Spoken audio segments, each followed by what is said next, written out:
আসসালামু আলাইকুম আর রহমতুল্লাহি ওয়া বারাকাতুহু। আহ, দূরে বা কাছে যে যেখানে আছেন, আমার পক্ষ থেকে সবাইকে শুভেচ্ছা রইল। আজকে যে বিষয়ে আলাপ আলোচনা করবো সে বিষয়টা হচ্ছে জুলাই সনদ।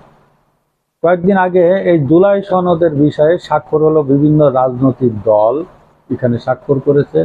এনসিপি করেনি, যারা এই আন্দোলনের প্রাণ ছিল তারাই করেন। এখন জুলাই সনদের বিষয়ে বিভিন্ন দল বিভিন্ন রকম মতামত উপস্থাপন করছে। কারণ এই জুলাই সনদের এখানে গণভোট না দিলে এবং সংসদে না পাস না করলে এই জুলাই সনদ টিকবে না। এখন আমাদের দেশে যে রাজনৈতিক দলগুলো আছে তারা বিভিন্ন মত প্রকাশ করছে। কেউ বলছে আগে গণভোট হোক, কেউ বলছে আগে নির্বাচন হোক পরে গণভোট হবে, আবার কেউ বলছে আগে গণভোট হোক পরে নির্বাচন হবে। এখন বিষয়টা হচ্ছে, আমাদের দেশে অনেক পতিত দশা সাংবাদিক আইনজীবীরা আছে, তারা এই বিষয়ে তাদের কাছ থেকে এই রাজনৈতিক দলগুলো পরামর্শ নিতে পারত, কিন্তু এই রাজনৈতিক দলগুলো সেটা না করে নিজেরা কাদা ছোড়াছড়ি করছে।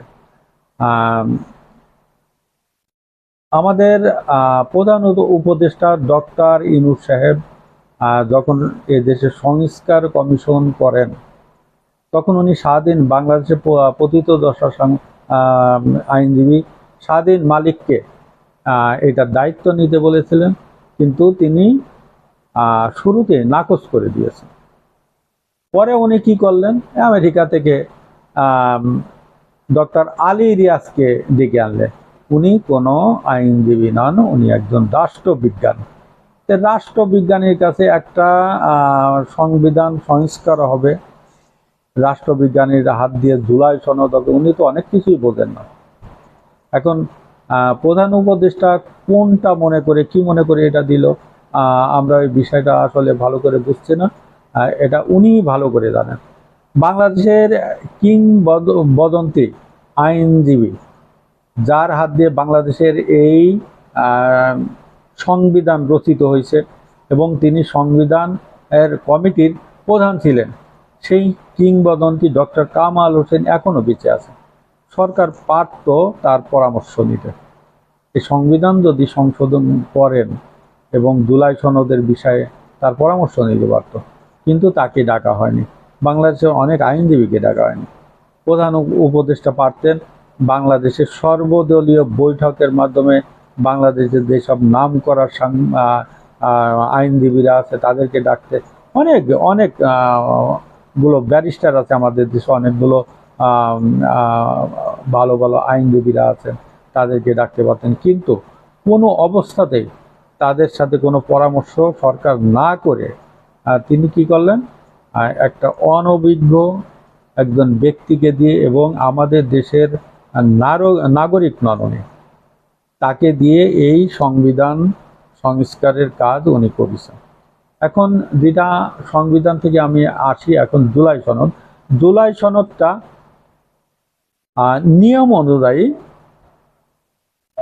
এইটা প্রথমে সংসদে পাশ দেওয়া হবে। সংসদে পাশ হওয়ার পরে সংসদ রাষ্ট্রপতির কাছে অনুমোদন করার জন্য দিব।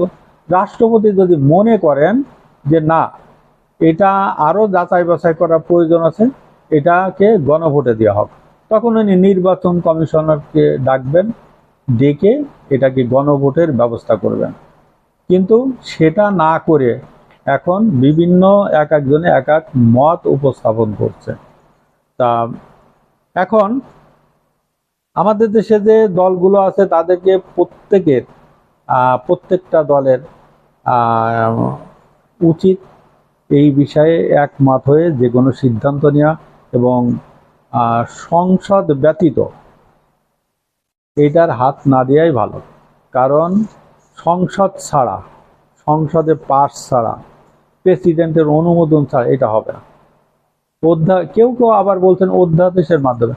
অধ্যাদেশ তখনই জারি করা হয় সীমিত সময়ের জন্য, অল্প সময়ের জন্য এই অধ্যাদেশটা কার্যকর হয়, কিন্তু সংসদ যখন চালু হয়ে যাবে, তখন ওই অধ্যাদেশটা আপনা আপনি এটা বাতিল হয়ে যাবে। এখন যাই হোক, আমরা তো ক্ষুদ্র ব্যক্তি, আমরা এই বিষয় সম্পর্কে আসলে যতটুকু জানি ততটুকুই বললাম। এখন রাজনৈতিক দলগুলো তাদের উচিত এই বিষয়ে একটা ভালো সিদ্ধান্ত নেওয়া এবং বাংলাদেশের নামকরা যেসব আইনজীবীরা আছে তাদের পরামর্শ নিয়ে সর্বদলীয় বৈঠকের মাধ্যমে একটা কিছু করা। আসসালামু আলাইকুম ওয়া রাহমাতুল্লাহি ওয়া বারাকাতুহু।